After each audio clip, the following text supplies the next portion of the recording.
into chapter 2. So chapter 1 begins with what you saw with the fireflies. So what I did was in a basement, I put different film stocks, Kodachrome when it was still processable, color negs, black and white, and put it in this glass jar, and then put 17-ish fireflies in with it, and let them hang out overnight and illuminate this film.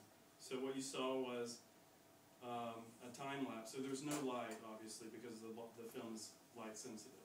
So total darkness in this basement, and then I had a film camera time-lapsing that, taking a frame or exposing a frame every 5 minutes. So the exposure would be every 5 minutes. Is that to get it bright enough to register? Yeah, because obviously the fireflies are rather dim. I mean, we can see them with our eyes, but can the film pick it up? It needs like 4 or 5 minutes. So what you saw first was a glass jar with the film in it, and next you saw the results of what the fireflies created. So it's just, It seems like in that section it seemed like it paused at certain elements, certain parts. Is that where you found, like one, there's actual bug, we actually see a bug, or in other ones it seems like, I don't know, it seems like we're actually seeing masks of I have a lot of footage that it's not including tonight, and there's dot, because they So there are elements that I haven't included because, it's a process. So there are things that's like but then therefore we have the frames, but how does that relate to the projection? So I'm thinking, so there are points where it is rephotographed. It's slowed down a little bit to magnify that certain point. And so it moves on, and I've got layers and layers, and so who knows how long this film's going to take. And so then we move from the lightning bugs, and we move into another bioluminescent aspect, which is foxfire, mushrooms, the glowing mushrooms. And so I've gone through the forest, try to find...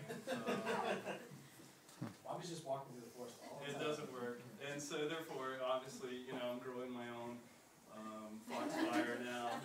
So I have logs.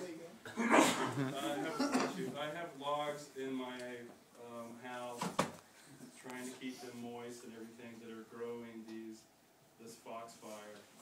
And what you saw after the results of the firefly, these things, kind of glowing and pulsating, that was a petri dishes. That was time lapse of petri dishes, and again that's time lapse. And so these petri dishes were down in the basement for probably 2 weeks, if not more. And so I just had different cameras time lapsing and holding that shutter open for probably 5 or 10 minutes. Or this one was 10, this one was 7 minutes, and whatever. And so, and then I would go down and change it a little bit, but of course, not turning on the lights or anything.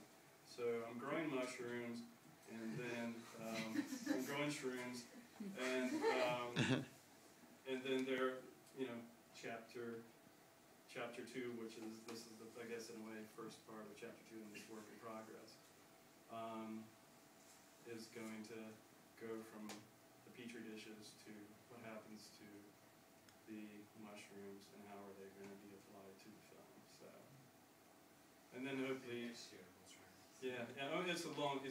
takes like 6 months to grow these mushrooms. So. Do you eat mushrooms? Well, I'll start glowing after eating the mushrooms. So it'd be great if I'm staying up here and glowing. But then But then I have other elements of bioluminescence that I want to apply to this. So right now it's fireflies, of course, leading fireflies, and then the foxfire, and then the other thing. What are you looking at? As far as bioluminescent elements. The next element is what jazzes me most, and actually, which is what started this film, is the bioluminescence creatures in the water.